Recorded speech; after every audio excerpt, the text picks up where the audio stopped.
Bonsoir, Julien Bertbisai. Good evening to you, dear viewers. Welcome to join us in this edition of the 8 p.m. bilingual newscast on Equinox Television. In our top stories, bishops in the northwest and southwest regions of Cameroon say they struggle to frustrate resumption of classes in the two English-speaking regions of Cameroon come September the 2nd, 2019. It's a grave injustice against the poor in the society. In an open letter, they equally made it known that it is unacceptable for the future of the children to be jeopardized for political gains and equally for selfish interests. Equally, we tell you in this edition of the newscast, as the mass exodus continues in the two English-speaking regions of the country, the people are living to other safer localities and equally regions, notably Douala, Yaoundé, and Bawusam, where they will seek for refuge and equally to enroll their children for the 2019-2020 academic year, as the situation in the two English-speaking regions of the country remains tense as a result of the lockdown announced by the separatist movements, and the transportation fare has equally tripled. Details and more in this edition of the newscast. This is Julien Bertbisai. Good evening to you once more, and to you viewers, good evening. Thanks for joining us in the second segment of the newscast. It's been more of a mass exodus witnessed in Anglophone Cameroon throughout last week and equally this weekend as a result of the lockdown announced by the separatist movement to frustrate school resumption in the two English-speaking regions of Cameroon.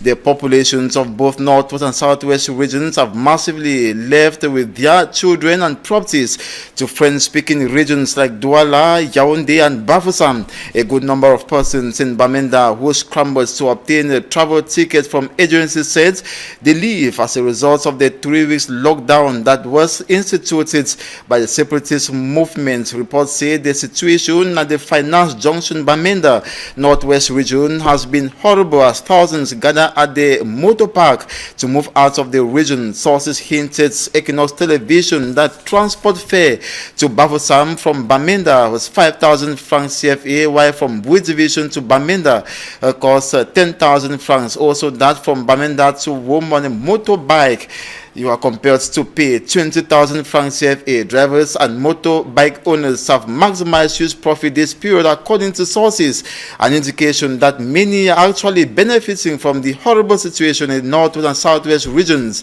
And since the Nera 10 were slammed a life jail sentence, the two English-speaking regions have not been the same. Gunshots and killings have been common, including kidnappings. Early this Sunday, 3 persons were shot dead, including a pregnant woman, as they were heading to the Ndop markets to buy foodstuffs to stock their houses. No one has been able to say who is responsible for the said act. And in an open letter addressed to the public, bishops in the northwest and southwest regions of Cameroon say it is totally unacceptable to sacrifice the future of kids for selfish and political gains. According to the bishops, the struggle for no return to school is a grave injustice against the poor of the society. They equally say many parents have been deceived about the education of their children, as they were told at the beginning of the crisis that if they kept their children at home for one academic year, UNESCO would cancel the academic year in the whole country, which has never been the case, as schools have been going on for 3 years now. They also call on the Amber fighters to try as much as possible to approach the problem of schools more with reasons than with emotions. The bishops are equally holding the separatist movements or leaders of the separatist movements and equally the governments of Cameroon accountable for the gross human rights violations in the two English-speaking regions of the country, as well as atrocities caused so far. The Senior Divisional Officer for Manu Division in the southwest region of Cameroon has banned the transportation of iron rods into Lebialem. That's contained in a release signed recently, and according to him, the iron rods are being used by fighters or armed fighters to fabricate locally made weapons, notably local bullets, to combat the defense and security forces who are there to institute a peace in the region. We now talk about a bridge that's in the far north region of the country that has collapsed. That's the Mizoa Bridge, which is less than 6 years old and has forced local inhabitants to use plywood as means to connect to the other end. Details with Immaculate Fogwe.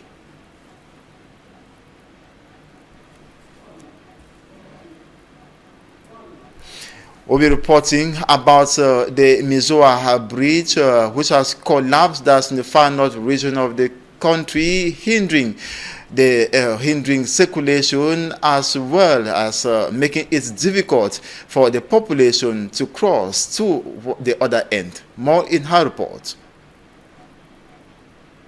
The Mizoa Bridge, popularly known in French as Pont de l'Hôtel Mizoa, located in Maroua, far north region of Cameroon, recently collapsed. The bridge, which is known to have linked several neighborhoods alongside hotels in the city of Maroua, has made circulation practically difficult for most road users.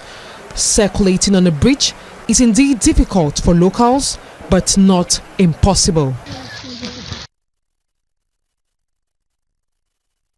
Apart from the collapsed bridge, the state of most roads and drainage systems in the far north region are deplorable, causing some of the locals to doubt the competence of the councils.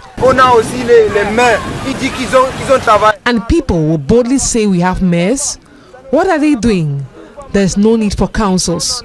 It is better we are just left to ourselves because they are not carrying out their duties. Later, they will say they are working for the population. Meanwhile, the population is suffering.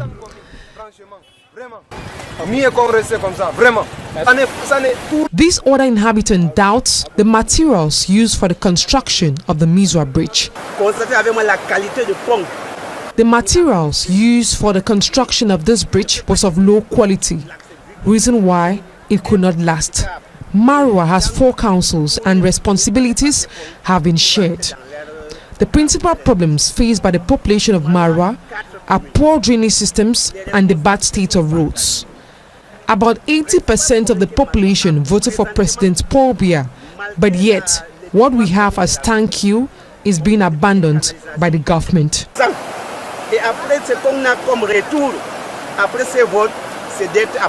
The population are calling on authorities concerned to address their plight so as to make life easier for them.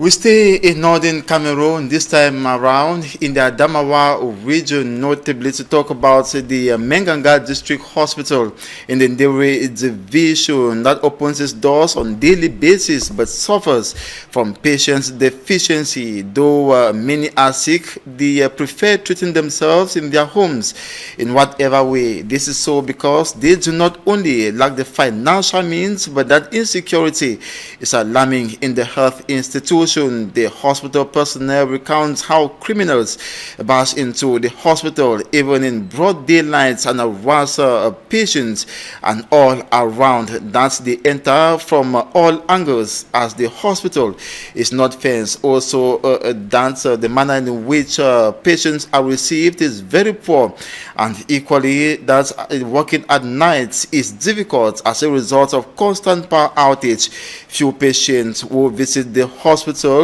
where we are told suffer mostly from malaria, but are immediately treated with the last stock of anti-malaria drugs available.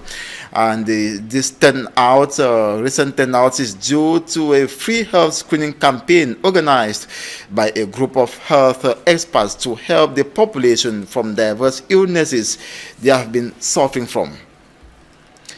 And the Cameroon Minister of Trade, Luke Magloire Tangana, has this August engaged in a mission commissioned within the Ministry of Trade to find a local rice marketing strategy so as to make locally produced rice acceptable or better consumed in Cameroon. It should be noted that recently awareness was raised as more of imported rice was consumed in Cameroon, and it is an effort being made by the Minister of Trade to ensure that locally made rice is consumed by Cameroonians. More with Hermine Luga. A mission commissioned this August by Minister Luke Magloire Tangana of the Ministry of Trade intended to build the public on the stock available to the Company of Expansion and Modernization of the Yagwa rice in the Far North region. This stock of rice, which a couple of weeks ago drew attention after a shocking discovery of unspeakable tons of rice which for years couldn't reach business shelves. Observers questioned, is it that Cameroonians shy away from local products, or has the worry been around the commercialization of the local products, as it is the case of the Yagwa rice? C'est la colonisation pure et dure. Il va nous falloir du temps. Il va nous falloir encore au moins 60 ans pour que nos enfants commencent à apprendre que ce qui est fait au Cameroun est bien. Et c'est après 60 ans que les gens vont commencer à penser aux produits camerounais. To address such mishaps and the remarks made, the inter-ministerial meeting with stakeholders was to find local marketing strategies so that local products like rice be accessible to consumers. But to attain these goals, members and actors of inclusive structures such as the Consumers' Rights Group complained of a failure by the said ministry in evoking pertinent issues concerning consumers without them being represented.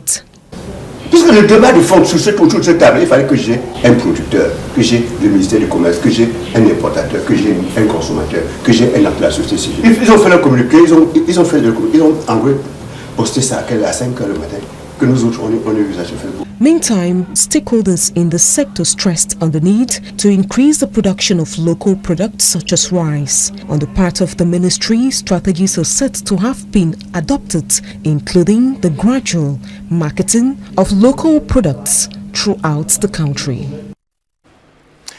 And that's it for this 8 p.m. bilingual newscast on Equinox Television. Thanks so much for watching. We shall be back tomorrow, God willing. Do have a splendid evening. Je l'aime bien, bonne soirée à vous.